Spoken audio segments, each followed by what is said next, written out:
I'm back. You're talking about self-awareness, brothers. The importance of self-awareness. To understand our weaknesses and strength, and then to improve our weaknesses. And even improve our strengthful areas too.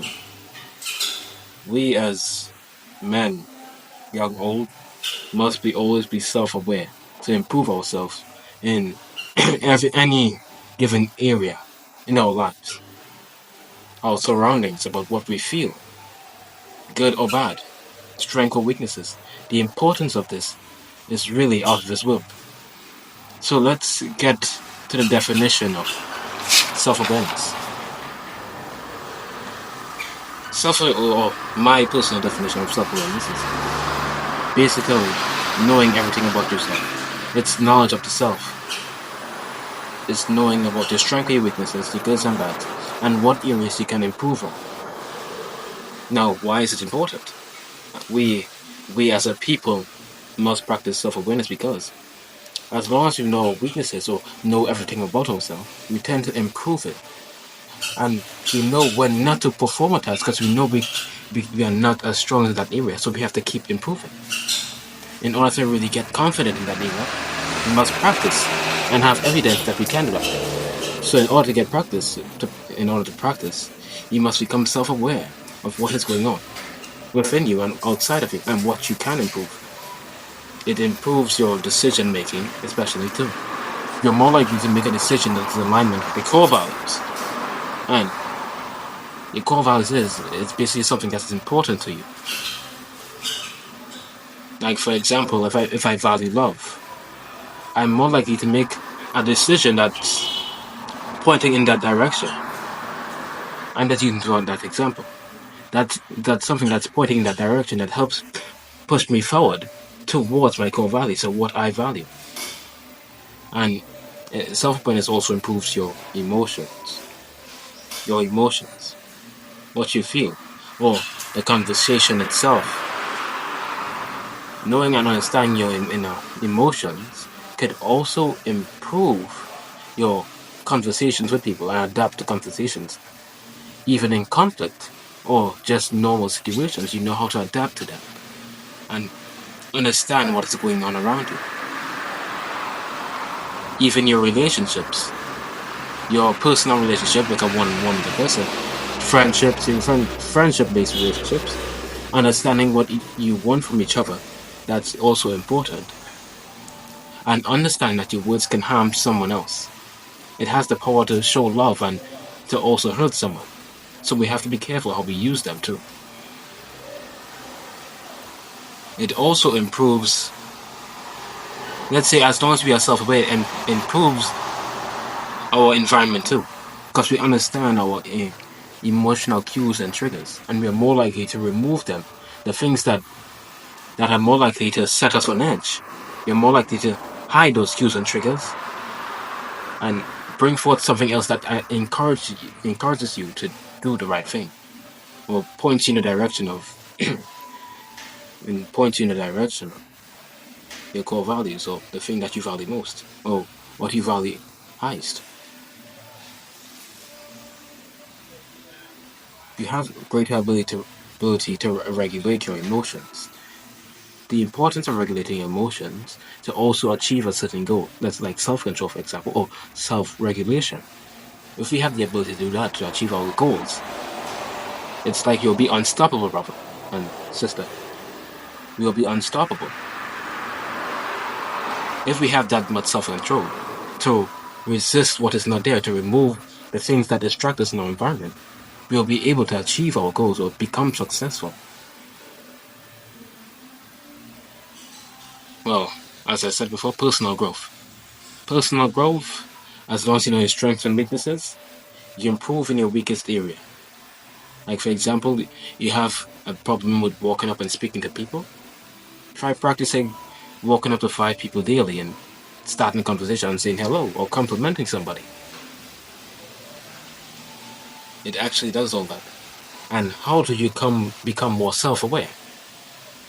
One, I have many, but the first one is envision yourself or your future self, the person you want to become.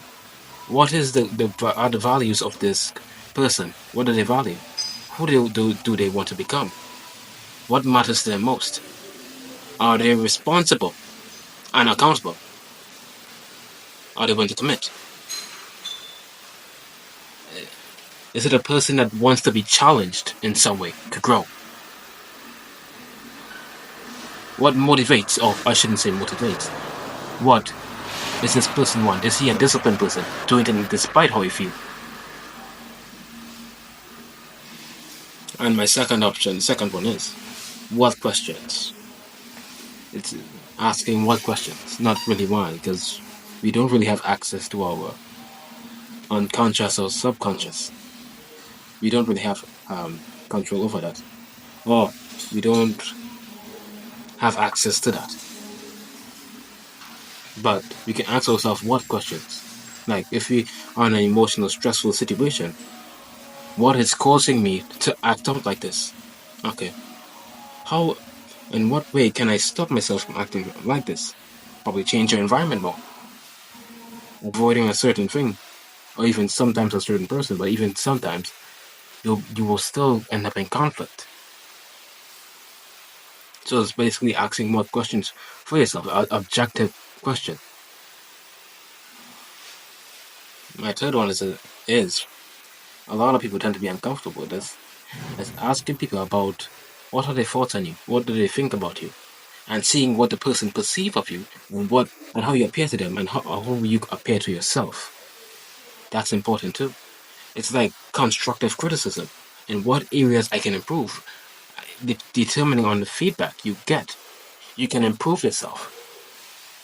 And you know what areas your strengths and your weaknesses in this area, or how you appear to this person. So, alright, you improve in this area. If you come off as timid and weak, alright, this is the evidence I'm timid and weak. But I see myself as confident. But what is causing this? Maybe you have to become more socially aware of how others perceive you. And once you've gotten this constructive criticism or feedback, you can vastly improve yourself. I believe there's another one here too. Oh yeah, keeping a journal to reflect on your everyday actions and what you've done for the day. What are you grateful for? What can I improve on? Did I move closer to my goal, my vision, my mission?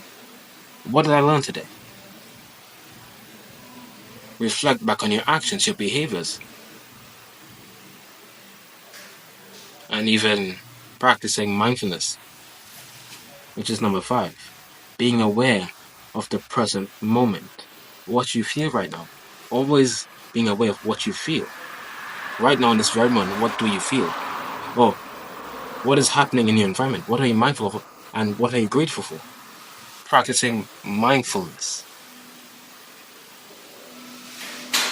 It actually helps you to be a lot more aware of yourself. And what's my final thoughts as I come to the end of this?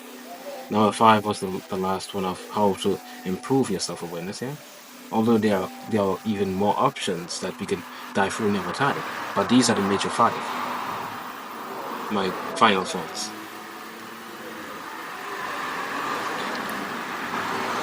Self-awareness is important to actually help you improve yourself. And even being social. Finding people in your community or people you know who have known you for years. Or people in your environment. And actually find some information about yourself. Improving yourself. And knowing yourself, your strengths and weaknesses and everything about yourself is a good thing. You can become a better person and vastly improve. So alright, this is how I end this. Until next time, my brothers and sisters.